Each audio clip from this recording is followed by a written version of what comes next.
Mon état d'esprit, il est assez cool en fait, parce que depuis un an, j'ai pas été appelée en sélection, mais en fait, ça m'a beaucoup enseigné des choses sur mon mindset et pourquoi je joue au basket en fait. J'ai remarqué que des fois, c'est vrai que c'est quelque chose de fort dans le cœur par rapport aux Jeux Olympiques. On sait que c'est l'année olympique, mais je remarquais que j'avais trop ça en tête. Et quand je n'ai pas été sélectionnée, je me suis rendu compte, mais en fait, je fais ce que j'aime. Je joue au basket. Je joue au basket en professionnel. Pour cette première sélection, en fait, j'étais tellement contente que je trouve, c'est vrai que j'étais pas stressée, alors qu'à d'autres moments, avec l'équipe de France, j'ai pu ressentir du stress. Mais je m'en souviens que pour cette première sélection, j'étais vraiment contente, en fait. J'essaie vraiment de me dire que, ok, l'objectif numéro un, c'est sûr, c'est d'être sélectionnée parce que, ben, je joue au basket et c'est le truc principal de ma vie. Mais en fait, dans la situation où je suis pas, je sais que j'ai cette vision avec cette association, j'ai envie d'aider la jeunesse et dans un premier temps en Guadeloupe. Et je sais qu'à travers ben, justement cette non-sélection, ce sera aussi vraiment un témoignage en fait, parce que je me dis que ok, je veux réussir et j'espère par la grâce de Dieu réussir, mais j'avais vraiment envie en créant cette association tôt que les personnes puissent s'identifier en fait.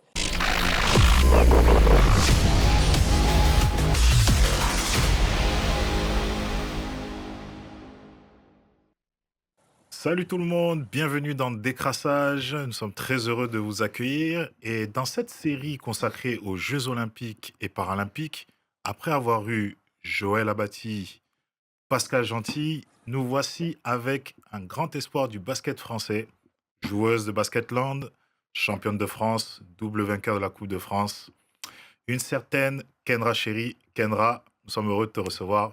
Bienvenue à toi. Bonjour à tous et merci pour l'invitation, je suis aussi heureuse d'être parmi vous.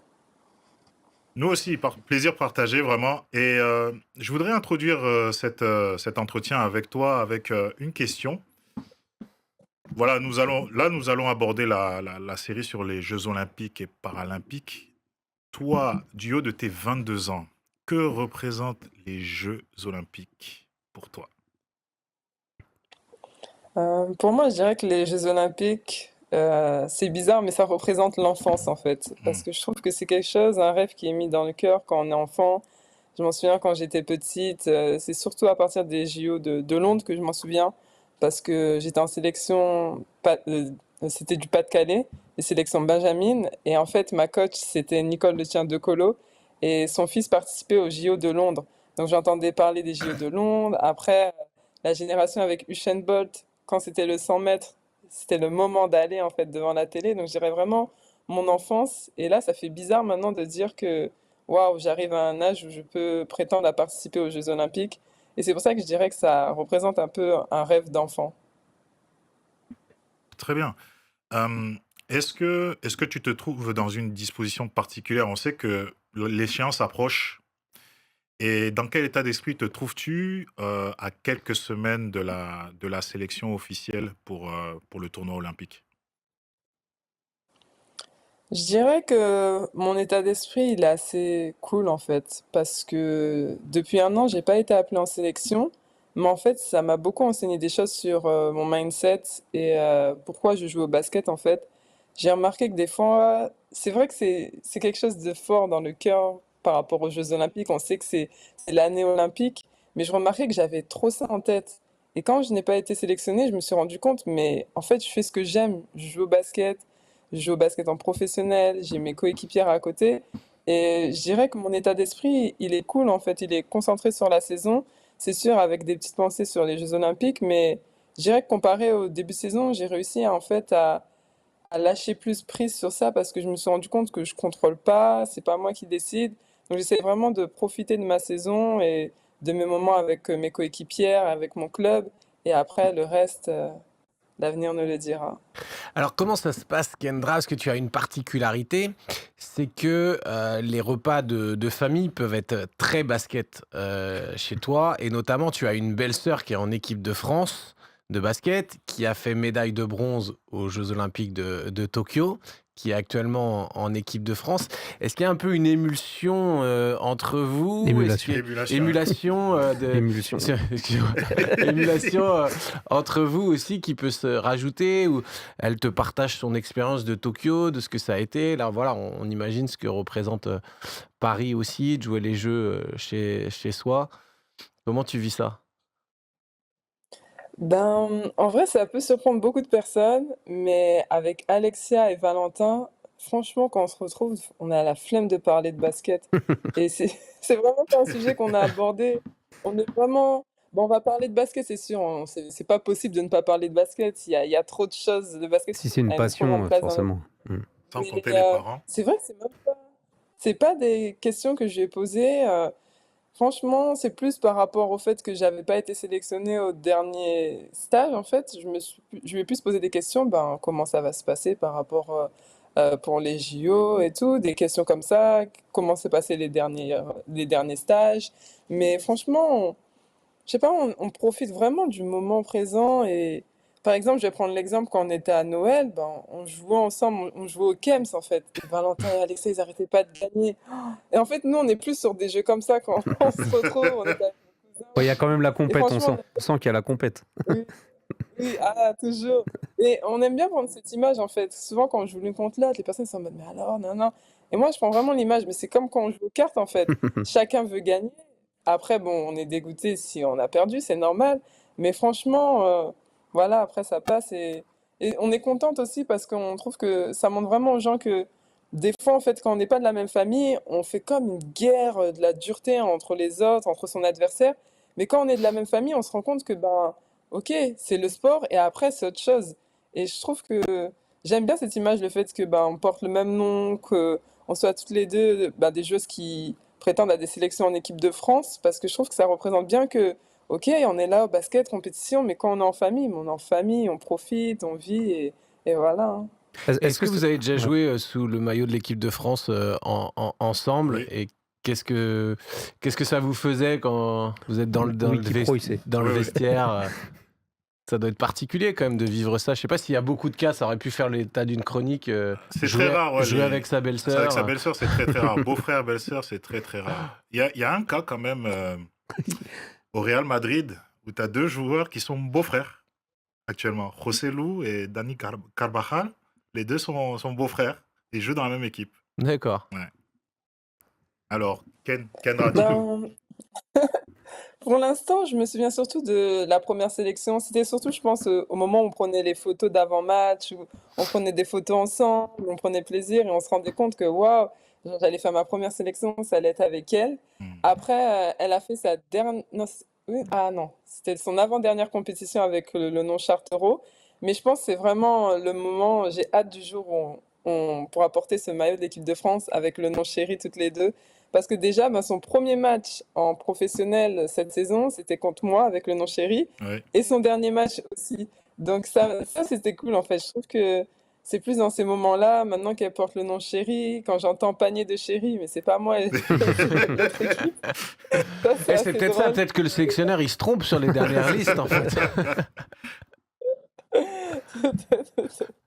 Mais par rapport à ça, franchement, on est dans notre routine d'avant-match. Et bah, moi, franchement, je m'en souviens de ma première sélection. J'aime bien faire des blagues, donc j'allais plus la voir et je faisais des blagues et des trucs comme ça. Mais C'est ta manière franchement, de on vivait. déstresser, de faire des blagues, d'être un peu relax dans ta préparation? Ben, en vrai, je sais pas trop. J'aime faire des blagues comme ça, mais de déstresser, des fois, franchement, des fois, je cherche le stress. Pour déstresser, je veux dire, je cherche le stress. Je vais chercher plusieurs Je suis solutions. pas Ça assez peut être stressé. écouter. J'aime bien écouter des louanges, des adorations.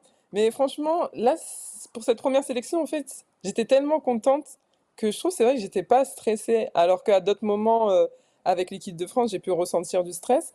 Mais je m'en souviens que pour cette première sélection, j'étais vraiment contente, en fait. C'était contre le Mali, non, je crois. C'est ça, non? C'est pas ça? Oui, c'est Ouais. ça. Ici, à Décrassage, c'est une grande bande de chambreurs. On fait des blagues des fois, mais on chambre plus. Toi, c'est du chambrage ou c'est des blagues? Et si c'est des blagues, est-ce que tu en as une pour nous quand même? Non, mais c'est des blagues avec des jeux de mots. Et en fait, je sais pas, ça va venir naturellement, mais si j'en ai une à un moment pendant l'émission, je la sors. Ok, Hop, on allez, est Pas de hop. prêt. souci. Aussi, On est Un prêt. également, petit panier à 3 points, Ouais. t'hésites pas. Hop. Que le fait d'affronter ta belle-sœur, du coup, ça te permet de reconsidérer un peu la manière dont tu affrontes même les autres adversaires, tu vois, dans ton rapport, tu vois ce que je veux dire? Dans ton rapport à elle et dans le fait que, bah, vous êtes là pour gagner, mais dans une saine motivation, on va dire. Est-ce que tu t'es dit: «Ah bah, du coup, c'est ça aussi que je veux vivre, avec mes autres adversaires»? Oui, en fait, parce que je trouve que moi, ça m'a beaucoup enseigné sur la vie, parce que j'ai vu que quand il y a un lien d'amour entre les gens, en fait, bon, évidemment, on n'est pas en couple, elle, on va comprendre, mais je parle d'un lien d'amour Ouais, fraternel, de Ouais, bien famille, sûr. familial, et ben en fait, ça surpasse tout ce qu'on nous met toujours en premier, en fait, dans le monde. Je dirais que dans la vie en général, on dit toujours, ouais, c'est la guerre, concurrence, dur, c'est nos adversaires. Et c'est vrai d'un côté, quand on n'a pas le même maillot, on est adversaire. Mais ce que je veux dire par là, c'est que après, en fait, je vois que des fois, on reste adversaire après le terrain, en fait. mmh, Il y a des tensions qui peuvent rester après le terrain. Alors que franchement, Alexia, en plus, des fois, on rigolait avec mon frère, parce que comme par hasard, je lui donnais des coups sur le terrain, mais en fait, il y a tellement cette relation d'amour, de famille que, en fait, après le match, on ne parle même pas, on laisse. Alors que des fois, dans des situations avec des adversaires où il n'y a aucun lien, et ben peut-être ça peut créer de la haine, ça peut créer mmh. une concurrence malsaine, des fois des choses comme ça. Alors qu'en fait, j'ai pu voir que cette relation, elle prouve que quand il y a de l'amour dans une relation, eh ben, il n'y a pas ces petites tensions de haine, ces jalousies, ces choses comme ça. Enfin, c'est ce que ça me montrait parce que des fois, je trouve que la manière dont on nous enseigne, on nous dit, ah, c'est notre adversaire, cette personne, et ben en fait, je me suis dit, mais en fait, je me suis imaginé parce que je me suis dit, mais si j'avais plein de frères et toutes ces filles, c'était mes belles-sœurs, je dirais que la relation serait différente. Et je trouve que ça m'a fait aborder les relations entre mes adversaires de manière différente. Et donc, du coup, sur ce rapport-là dont tu parles, est-ce que dans le quotidien, avec Basketland, par exemple, lorsque Julie Barren donne certaines consignes défensives, etc., est-ce que cette idée du rapport sain envers les adversaires prime, non pas pour être en contradiction avec les consignes de la coach, mais est-ce que lorsque Julie amène les consignes, toi, derrière, tu amènes une certaine plus-value en essayant de défendre, par exemple, correctement et en traitant l'adversaire comme il le faut, même si Julie pourrait avoir un discours peut-être un peu plus guerrier. Non, après, franchement, ce qui est bien, c'est que notre coach, elle est vraiment respectueuse, en fait. Mm. Elle a le discours de guerrière, mais il y a quelque chose qui est très important pour elle, c'est toujours les attitudes. Donc, c'est quelque chose qu'elle déteste, franchement, qu'on ne respecte pas l'adversaire, qu'on respecte pas ses joueuses. Donc, je pense que c'est ce qui est cool, en fait. Quand elle va nous parler d'être dure, on sait que c'est pas pour faire mal, on sait que c'est pas pour faire du mal à quelqu'un, c'est toujours vraiment dans de bonnes intentions. Et je pense que c'est ce qui est bien parce que bah, on a déjà eu affaire où certaines joueuses, certains adversaires avaient donné des coups mal placés à certaines de nos coéquipières. Et en fait, à ce moment-là, je me suis rendu compte, mais comment la volonté de gagner à tout prix, en fait, des fois, pouvait me faire oublier que, en fait, c'est un jeu et qu'on est face à des adversaires. Et c'est ce que je trouve cool. Et je suis contente, franchement, d'avoir pu avoir ces 4 années à Basketland parce que c'est vraiment un environnement où je peux grandir avec une coach qui a vraiment des paroles respectueuses par rapport aux adversaires et je trouve que c'est des bonnes bases en fait dans sa carrière, dans sa manière de voir les choses. Donc voilà ce que je peux dire par rapport à ça. D'accord. Merci pour ce que tu as apporté jusque-là. On va passer à une chronique particulière qui s'appelle les Jérémiades et qui va être apportée par Jérémy. Et il va parler notamment du rapport rêve ou cauchemar vis-à-vis des JO. Donc, laissons-lui la place de s'exprimer sur ce sujet-là. Les Jérémiades.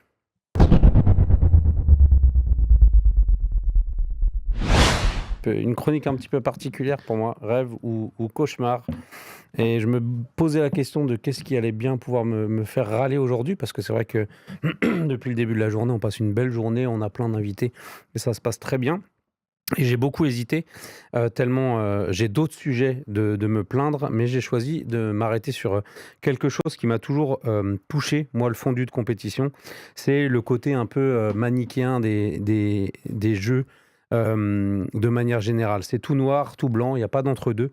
Et du côté de la face de la pièce, il y a le rêve, il y a la participation, voire la médaille, il y a les paillettes partout, il y a l'accomplissement d'une vie, et bla, et bla, et bla. Et puis côté pile, il peut y avoir aussi le cauchemar. Le cauchemar de ceux qui perdent, mais surtout de ceux qui n'arrivent pas à se qualifier.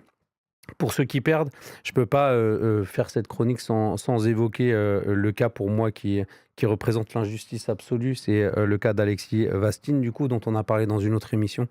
Et je sais pas si vous vous souvenez, mais moi j'ai encore vraiment dans le cœur ces larmes, ces cris à la suite de sa disqualification, enfin en tout cas de sa défaite tellement injuste après une deuxième Olympiade. Et puis malheureusement, c'est arrivé aussi sur une fin tragique, puisque après il y a sa participation du coup à ce jeu télé-réalité où il y a les deux hélicoptères qui se télescopent. Et moi, je garde vraiment ça en tête. Alors c'est vraiment un moment qui m'a touché, qui m'a fait mal. De constater que la compétition était galvaudée à ce point que personne, tout le monde avait vu cette injustice, mais personne ne réagissait. Et je trouve que c'est dur pour ces athlètes qui passent des années à se battre. On l'évoquait aussi dans d'autres émissions, dans des disciplines qu'on voit qu'une fois tous les 4 ans, soit l'équivalent de l'anniversaire d'un copain qui est né le 29 février. Jérémy S, si tu m'entends, il se reconnaîtra. Les télés s'inventent un peu un frisson éphémère, ils surfent sur une effervescence de l'événement des JO, mais dès qu'on est sorti de la compétition, ils refusent de payer des droits de diffusion entre deux Olympiades, si minimes soient-ils, même s'il y a des solutions que tu as évoquées là encore dans une chronique précédente. Et je parle même pas des Jeux paralympiques. C'est bien gentil d'entendre un peu tous ces médias parés de vertu et de bien-pensance qui sortent les violons pour sensibiliser au handicap, mais qui, dès que la page de la compétition est tournée, ne donnent plus aucune visibilité aux athlètes. Mais bon, c'est vrai que je m'égare et qu'on était là pour parler de ceux qui sont éliminés, de ceux qui galèrent, de ceux qui n'arrivent pas à se qualifier. Ils galèrent comme moi à la fin de cette chronique qui n'a pas de fin. Et donc, je vais faire un petit peu comme un titre que vous connaissez sûrement, qui s'appelle Inachevé de... Vous savez qui c'est? Inachevé. Ouais, Ah, les casseurs flotteurs. qu'est-ce que c'est que Ouais, ça? un groupe Orelsan. Orelsan Ah, qui Orelsan, qui a fait un titre qui s'appelle Inachevé et qui n'a pas achevé son titre, tout comme moi, ma chronique. Merci. Ton retour. Non, là, en plus, à un moment, je disais, ah, j'ai envie de partager son truc parce que quand il a dit par rapport aux médias et l'effervescence pour les sportifs, en fait, quand j'étais faire mes courses, bah maintenant, on voit des sportifs partout, en fait. Et je me suis dit, ouais, enfin, je sais pas si c'est parce que j'ai grandi, je fais attention, mais je pense qu'au niveau de la publicité, je vois des sportifs là, des partenariats là. Et en fait, je me dis, mais en fait, nous, le temps d'un sportif, il s'arrête. Et ok, on va voir ceux qui réussissent, donc on va les voir exposer. Mais des fois, en fait, je me dis, c'est tellement, je sais pas comment expliquer, éphémère et en même temps réel, parce que, en fait, si on gagne, on a tellement de portes ouvertes, mais si on perd, on a beaucoup de portes qui ne sont pas ouvertes. Et en fait, s'il y a une personne qui gagne sur 100, et des fois, on est là à courir après des choses, alors que, en fait, il y aura qu'une seule personne qui va l'avoir. Et je trouvais que, des fois, on se rend pas compte que on fait notre sport, on doit profiter, on doit vraiment savourer les choses, et c'est vraiment, ben, moi, en fait, je rends grâce à Dieu parce que la parole de Dieu me dit souvent de rendre grâce. Et je me suis rendu compte que je rendais pas assez grâce pour beaucoup de choses, genre d'avoir une voiture, d'avoir un appartement, d'avoir un contrat. Et en fait, comme j'ai décidé de partir de mon club, j'étais à un moment où je cherchais un club. Et en fait, en France, on a l'habitude, on signe avant même qu'on ait fini notre contrat, on signe, donc après, on est cool. Et moi, en fait, quand j'avais rien, je me suis dit, mais en fait, genre, je sais pas où je vais. Et j'ai commencé à me dire, mais en fait, où je suis, quoi, de profiter d'où j'étais. J'étais juste là avec mes copinières et je voyais le moment différemment. Je disais, ah ouais, genre, c'est trop cool. Genre, tous les moments, je les vivais différemment. Et je me suis rendu compte que des fois, en tant que sportif, on court toujours après quelque chose, mais on a aussi beaucoup. Et je pense que des fois, ben justement, même les Jeux Olympiques, parce que la période où moi, en fait, j'avais du mal à lâcher prise sur ça, je me suis dit, mais d'où ça vient, en fait? Et je me dis, mais c'est des choses qu'on a tellement entendues depuis petite. Genre, c'est le must-have pour un sportif, c'est ça, alors qu'en Surtout en fait, France. Ouais. genre, c'est vrai que c'est quelque chose de... Comme c'est rare, je pense que c'est quelque chose qui attire, en fait. Je dirais, c'est comme les sacs de marque. Comme ça coûte cher, en fait, quand on a ça, ben, en fait, c'est comme si on a réussi quelque chose parce que, ben, on peut avoir ça. mais en fait, il y a des sacs à 10 euros qui nous aident et qui supportent les choses. Et c'est pour ça que je trouve c'est intéressant en fait de parler et même cette émission, ce que tu dis, parce que je pense des fois, ces paroles, elles portent à la réflexion. Et comme j'aime bien réfléchir, et ben, ça m'a porté à la réflexion, en fait, toutes ces choses autour. Alors pourquoi, en fait, je recherchais ça alors que j'ai conscience que j'ai déjà beaucoup, le fait d'être en bonne santé, d'avoir vraiment une famille autour de moi, d'avoir un contrat, d'être dans un bon club et de faire, par exemple, la finale de Coupe de France. Et je pense des fois, on se rend pas compte tellement en tant que sportif, on est toujours en train de courir après quelque chose. Et donc, Et justement, ce que tu disais, pour rebondir, on a eu Pascal Gentil qu'on a accueilli, qui a été grand champion de taekwondo, qui disait que lui, il y a une grande marque qui est venue le chercher par rapport à sa personnalité, mais que s'il gagnait pas les matchs, bah, il touchait pas ses primes, en fait. Et donc, ça rajoute une autre forme de pression et ça crée des comportements, je pense. Toi, aujourd'hui, tu es sponsorisé. On va dans certains magasins, on peut croiser ton image et peut-être de plus en plus que tu es jeune. Comment tu vis ça, le fait de pouvoir devenir une icône? Ça, c'est une bonne question. Comment je le vis, c'est... En fait, je sais pas, des fois, quand j'étais petite, je dirais c'est une grâce, en fait, de ne pas avoir été dans une famille qui était extrêmement riche, en fait. Et en grandissant, en fait, je me suis rendu compte de tous les efforts que mes parents faisaient quand ils m'achetaient des chaussures, des choses comme ça, ou quand j'étais petite, en fait, je me souviens, je demandais à mes parents des trucs chers et que, en fait, en grandissant, je me dis, mais pourquoi j'ai fait ça? Et en fait, je me suis toujours dit que j'aurais toujours voulu être une personne qui était vue, influente pour influencer en fait. Et je dirais que c'est plus comme ça. Par exemple, là j'ai la marque Puma et ça représente vraiment quelque chose pour moi parce que je sais que pendant longtemps on m'a dit non, tu peux pas avoir ça enfin pour plusieurs raisons. Enfin, des fois on me disait tu peux pas avoir ça parce que tu n'es pas encore là. Quand j'étais à ce stade-là, on me disait non, tu peux pas avoir ça parce que ça. Et en fait, à un moment donné, j'avais abandonné. Et en fait, quand c'est venu, moi aussi, en fait, à chaque fois que je vais recevoir un carton, je vais rendre grâce et je me dis que en fait, je peux tellement redonner aux personnes autour de moi que ça me donne de la joie en fait. Parce que des fois, en fait, je voyais des personnes sponsorisées qui mettaient des photos sur Insta avec 30 chaussures, 50, un grand mur de chaussures. Et moi, je me disais, mais comment ils font? Parce que je suis une personne qui réfléchit beaucoup. Donc, en fait, ça me fait plus réfléchir. Je me dis, mais quelles chaussures? Donc, 42, maintenant moi, que ma j'ai, en fait, pointure. 42, ma pointure. 42. Et en plus, 39, ma femme. 39. En plus, Puma, c'est familier, hein, c'est familier pour toi, n'est-ce pas? euh, Je n'ai aucun contrat chez Oui, Puma. je n'ai pas dit ça. Mais tu connais quelqu'un qui est en contrat avec. Voilà. Ça ne change ah, rien. ça, c'est vrai. Non, mais j'ai un cousin qui fait la même taille et genre, il est là, il me dit, ah, mes chaussures, elles sont plus bonnes. Je dis, mais dis-moi. Et en fait, je suis tellement contente. Par exemple, je vais prendre l'exemple aux Antilles, en fait. Une fois, en fait, l'année dernière, j'étais en vacances et je me suis dit, ah, je vais commander une chaussure pour ma cousine, comme elle joue au foot, je vais lui faire une surprise. Et en fait, je vois qu'ils livrent pas aux Antilles. Donc tout de suite, moi, c'est quelque chose, je me dis, mais comment ça, les gens aux Antilles, ils peuvent pas commander et tout? Donc là, en fait, ça me dit, ok, donc là, il y a quelque chose à faire pour les Antilles. Et je me rends compte que tout ce que j'ai, en fait, Puma, c'est pas juste pour moi, en fait.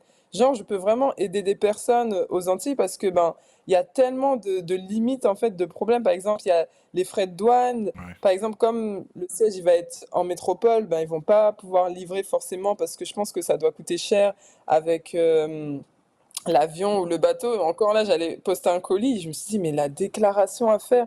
Et en fait, je trouve que cette position que j'ai, ce que je reçois, en fait, c'est vraiment des portes ouvertes pour pouvoir aider des personnes qui n'ont pas, en fait, ce statut que j'ai et qui peuvent pas forcément avoir une voix qui porte. Donc, je dirais que je le vois vraiment comme ça, moi. D'accord. Je voulais savoir aussi, c'est génial de voir, de te voir relativiser et de te voir aussi dans cette posture de redonner en permanence. Qu'est-ce qui t'aide à relativiser autant quand d'autres dans la même position que toi flamberaient complètement? Moi, je peux juste dire, c'est grâce à Dieu, grâce à Jésus, parce que pour moi, Jésus, c'est vraiment... on parle souvent d'idole, moi, c'est mon idole, en fait. C'est vraiment l'exemple d'une personne qui a... En fait, c'est vraiment, pour moi, l'exemple de la personne qu'il faut être, et j'essaie vraiment de suivre cet exemple. Et je dirais que j'ai une famille qui est chrétienne, qui m'a vraiment inculqué ces valeurs de don, de partage, et je pense que c'est vraiment ce qui m'influence à être comme ça, à relativiser, à regarder plus haut que moi, en fait, parce que je me dis, ok, je suis là, mais je dirais que la parole, en fait, elle m'ouvre les yeux sur ce qu'il y a autour de moi, en fait. La parole de Dieu, elle me pousse à regarder au-delà de ma situation, au-delà de ce que je vis.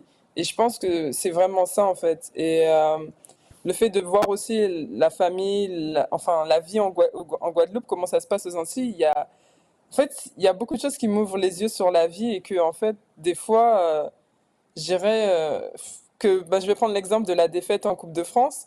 Ok, j'ai perdu et tout, mais c'est quoi en fait après? Il y a quoi? Et je dirais que, par exemple, j'ai perdu le match, mais il y a quoi après en fait? Il y a toute ma famille qui est là. Le match, il a permis que ma famille soit là, et qu'on ait un moment ensemble. Et en fait, je dirais que, comme la parole de Dieu, elle parle qu'il n'y a rien de plus important que la vie, sa famille, des moments, le fait d'avoir conscience. En fait, je dirais que la vie, en fait. Donc, je me dis que, ok, il y a eu cette défaite. Mais ma famille, elle est là, donc ok, je suis triste, mais j'essaie de prendre sur moi, de prier vraiment, de demander la force à Dieu, de profiter de ce moment. Et après, en fait, je vois ma famille parce que, en fait, c'est vrai que je peux rien dire à part Dieu parce que, par exemple, avant, moi, j'étais vraiment à fond basket, à fond, à fond, à fond. Je m'en souviens, ma première année professionnelle, c'était si je joue pas, ça veut dire que je dois être plus à la salle. Donc, je fonctionnais comme ça alors que j'avais les cours et c'était compliqué. Et en fait, grâce au Covid, je me suis dit, waouh! Genre, le Covid, ça m'a mis un coup parce que ben, déjà, j'avais tellement une peur de la maladie que je me suis dit, ouh, si c'est la fin du monde et je connais pas l'histoire de Jésus, c'est bizarre. Donc, j'ai commencé à lire la parole et je dirais que en lisant la parole de Dieu, ça m'a ouvert les yeux sur beaucoup de choses. Mm. Surtout que pendant le Covid, on voyait que ben, les métiers qui étaient les plus importants, les plus essentiels, c'est ceux qui continuaient. Et je dirais que grâce à cet événement du Covid, j'ai eu un autre regard sur la vie et surtout, je me suis plus rapprochée de Dieu. Donc, ça a ouvert aussi un autre regard sur la vie et je trouve que depuis, en fait, je vis mieux, j'arrive mieux à voir les situations d'un côté positif et à relativiser.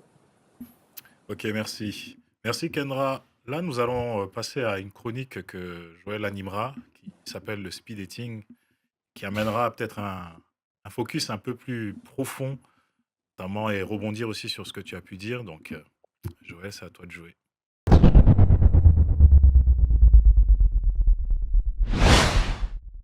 Merci Protin, merci Kendra. Le speed dating, tu as déjà commencé à le faire. On va poursuivre la discussion. Tu as partagé ton témoignage et c'est profond ce que tu partages.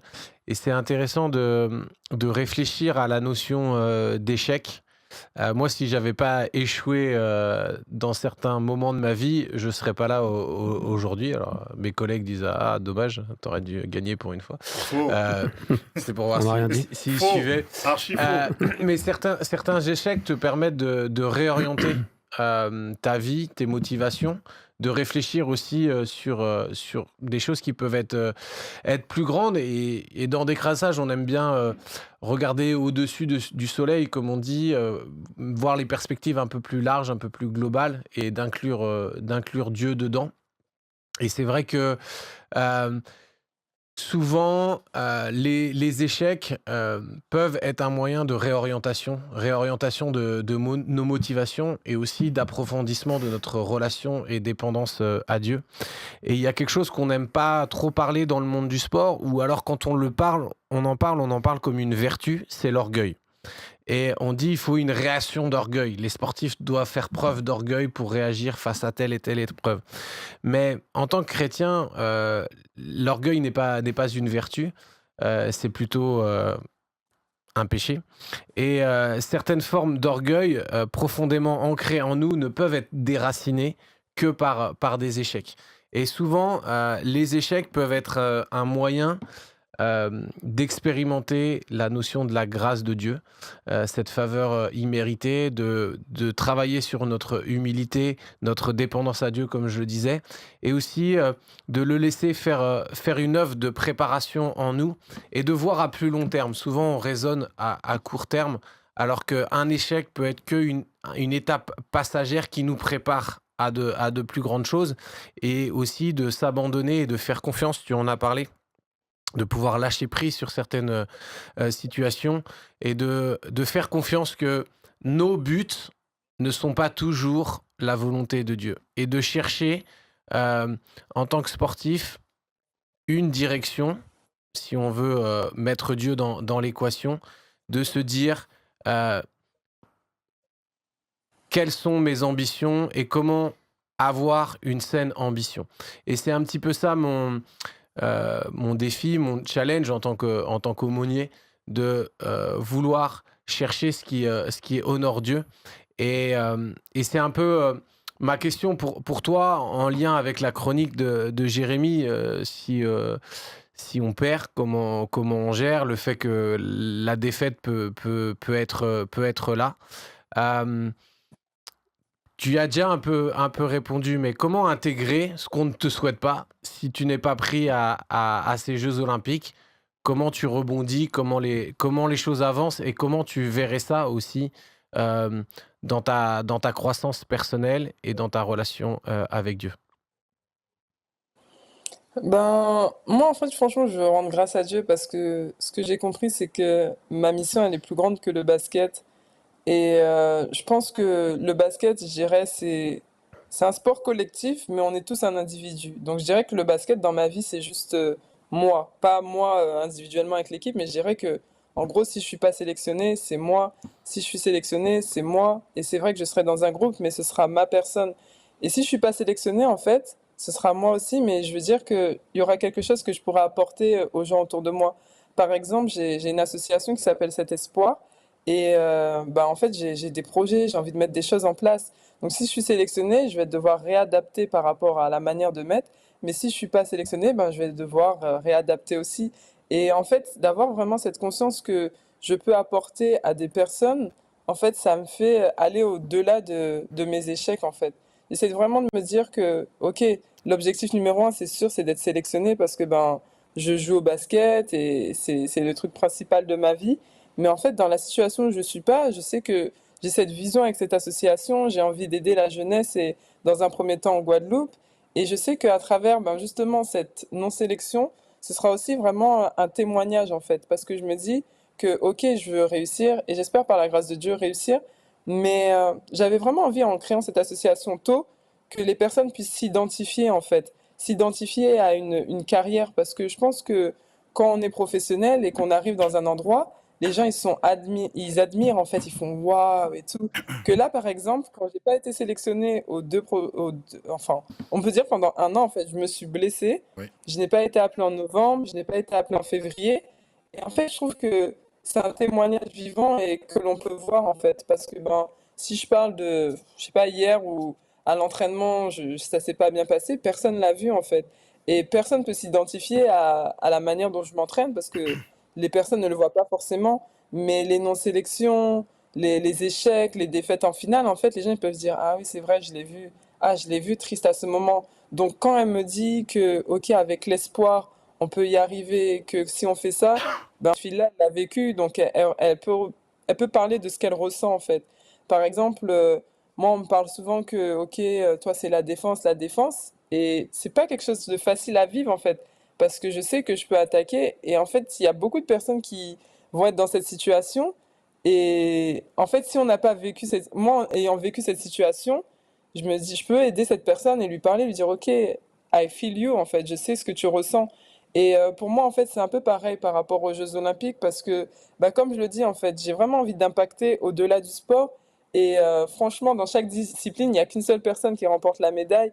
Et il y a tellement de personnes qui sont dégoûtées, déçues. Mhm. Et même, j'avais vu après les JO de Tokyo, il y avait des vidéos qui circulaient, des posts par rapport des dépressions après les Jeux Olympiques, par rapport au fait que tout est à fond JO et d'un seul coup, tout s'arrête. Et je me dis que, en fait, avec ce que je vais vivre, que ce soit les Jeux Olympiques ou non, il y aura un témoignage fort et je pourrais vraiment influencer, impacter autour de moi que ce soit une personne ou plus, et c'est un peu comme ça que je le vois. On découvre que Dieu s'intéresse davantage à ce que nous devenons qu'à ce que nous accomplissons. Qu'est-ce que tu en penses? Oui, je pense que c'est vrai vraiment parce que on peut accomplir des choses et tout en étant une mauvaise personne. Parce que des fois, genre, étant dans le sport de haut niveau, j'entends des choses et après je vois des gens élevés et j'entends comment ils sont acclamés, mais des fois je me dis, waouh, en fait, il y a des personnes qui, je dirais, mériteraient plus selon ce qu'ils sont. Mais en fait, avec Dieu, je vois vraiment, et je comprends aussi cette notion de grâce, en fait, que c'est pas parce qu'on mérite qu'on a, parce que des fois, je vois des gens qui, justement, vont pas, selon mes yeux, mériter, mais avoir. Et quand je le vois aussi, c'est que des fois, on va accomplir des choses, mais on peut être détruit de l'intérieur. On va Mm. accomplir des choses, mais on peut se détruire de l'intérieur. Par exemple, quand tu parlais tout à l'heure de l'orgueil, des fois, en fait, tu vois, les gens, ils vont me dire ah, t'es quelqu'un, toi. Parce que, genre, j'ai réussi quelque chose ou quoi, on va me dire, t'es quelqu'un. Et moi, je réfléchis, je dis, mais toi aussi, t'es quelqu'un, t'es un humain, t'es en train de vivre. Ou tu vas avoir un sac, on va faire, ah ouais, excuse-nous. Là, des expressions comme ça. Et je me dis, mais. Des fois, en fait, quand on réfléchit, pourquoi, en fait? Ou, ah ouais, elle a beaucoup d'abonnés. Bah, maintenant, on est beaucoup une génération des réseaux sociaux et ça a vraiment un impact, une influence. Ou des fois, en fait, en tant que sportif, il y a des trucs que je sais pas, on va nous faire. Genre, en fait, je me suis vraiment rendu compte, par exemple, de ça je vais prendre vraiment l'exemple et l'image de la Coupe de France qu'on vient de perdre. Par exemple, souvent, quand on est sportif, on a la deuxième médaille, on l'enlève, en fait. On l'enlève parce que c'est un peu. On a perdu. Et en fait, moi, c'est vrai que sur le cœur, je me disais, non, je la garde. Et je souris, j'ouvre mon gilet pour que tout le monde voit que je suis deuxième, parce qu'en fait, à l'intérieur de moi, je savais que c'est pas ce qui me définit, en fait. Mm. C'est le fait d'être enfant de Dieu qui me définit. Et je me disais, non, non, non, on est arrivé jusqu'en finale, c'est pas parce que je suis deuxième que, ok, peut-être les gens ils vont voir, ils vont dire, ouais, elle a perdu. Mais en fait, au fond de moi, comme je savais que j'étais enfant de Dieu, que j'avais de la valeur, que même si j'avais perdu, en fait, que ça me définit pas, eh ben, j'étais bien. Et je pense que bah, c'est ce qui est le plus important, d'être bien à l'intérieur de soi. Et je pense que c'est pour ça que Dieu insiste sur l'intérieur, parce que ben, quand on est bien dans sa peau, tout va bien. Moi, c'est arrivé après des matchs, avant une trêve, on me dit, ah là, vous avez gagné, tu as passé une superbe trêve. Alors qu'intérieurement, en fait, j'étais tellement triste. Je me disais, pff, en fait, je suis fatiguée, on n'a fait que enchaîner entre l'Euroleague et le championnat. Bon, j'ai envie d'aller voir ma famille, mais pff, je vais pas y aller parce que ben, je suis fatiguée. Et en fait, à ce moment-là, je dirais que c'est ce qui montre que là où des fois on va courir après des choses, on peut se fatiguer. Par exemple, je sais que l'été, moi l'été, c'est vite aller voir ma famille, aller tranquillement en Guadeloupe. Alors qu'il y a des personnes, non, l'été c'est travailler, il faut être prêt pour la saison parce que ben, c'est ça le plus important. Et je dirais que quand on sait que le plus important c'est dans son cœur, ben, peu importe où on est, notre cœur, il est avec nous. Et je dirais que moi, c'est là que ça m'aide, en fait. Ça m'aide à ne pas rechercher que la réussite extérieure parce que je sais que, en fait, si je suis bien à l'intérieur de moi, c'est ce qui est le plus important. Et je pense que ce qui m'aide à avoir cette pensée, c'est justement la parole de Dieu. Et en fait, je vois que, en fait, je sais que ça m'a ouvert des portes, en fait. Le fait de travailler à mon cœur, donc ça a travaillé à ma manière d'être, et ça a créé aussi des projets que j'ai pu avoir dans le cœur.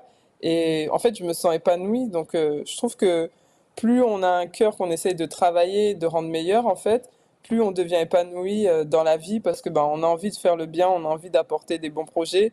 Et en fait, on le vit bien, après on vit mieux, je trouve.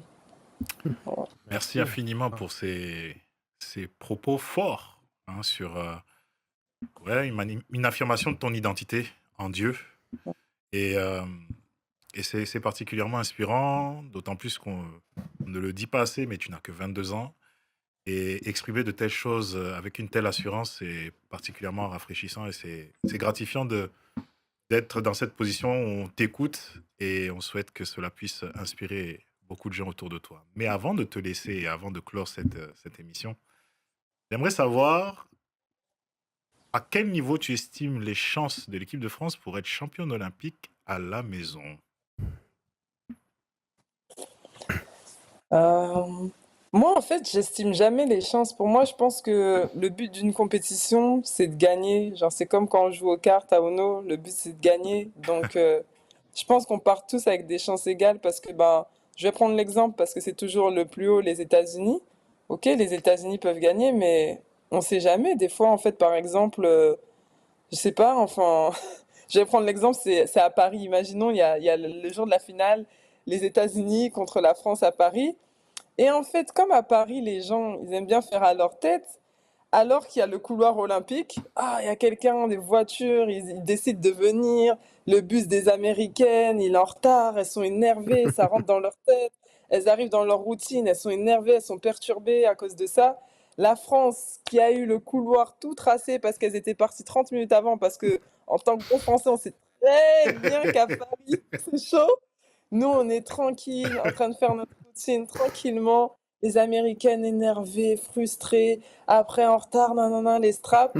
Et là, concentrées pour le match, peu de temps pour se préparer, et la France a gagné.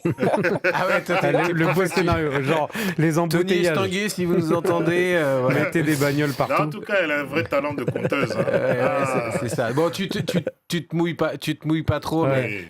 3e à Tokyo, médaille de bronze.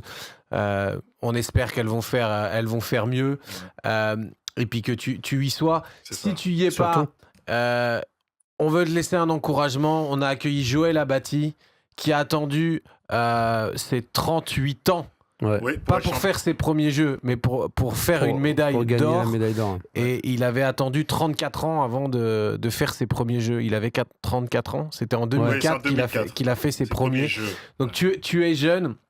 Et donc, comme on dit, faut prendre son mal en patience des fois et apprendre de ça. Voilà. C'est ça. En tout cas, un immense merci à toi, Ouais, Kendra, merci. pour ces échanges. C'était vraiment une joie pour nous de t'avoir parmi nous. À nos auditeurs, on vous dit à très bientôt. Pensez à bien partager cet épisode, à bien liker, à bien commenter. À regarder le c'est un- basket. Et, Parce ouais. que c'est vraiment un Et- épisode de choix. Et oui, et n'oublions pas, on l'a pas dit, mais est-ce que tu as suivi que l'équipe de France de basket s'est qualifiée en fauteuil roulant pour les Jeux paralympiques? Et est-ce que tu vas suivre? Ah non, je savais pas, hein. Franchement, c'est cool. Donc, Mais ouais, ils se franchement, sont c'est qualifiés sympa. il y a fin avril au tournoi Ok. d'Antibes. Donc Ah, ça, c'est génial. aussi quelque chose qui est impressionnant Ah, c'est cool. à À regarder. regarder, Donc ouais. C'est vrai. on peut encourager ça. Et Mais puis c'est pas très médiatisé.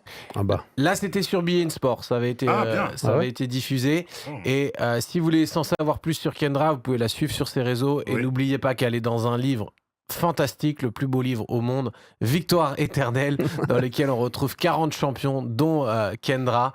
Vous pourrez retrouver son histoire. Et vous avez aussi les évangiles et les psaumes et les proverbes. Donc c'est un super cadeau que vous pouvez vous offrir à vous-même. Et n'hésitez pas à nous faire vos retours si vous avez été touché par le témoignage écrit ou partagé ici de Kendra. On lui fera suivre. Sans problème. Voilà, c'est tout pour nous aujourd'hui. On vous dit à bientôt. Merci encore. Soyez connectés. Bye bye. Merci, Merci. bye bye. Salut. Ciao.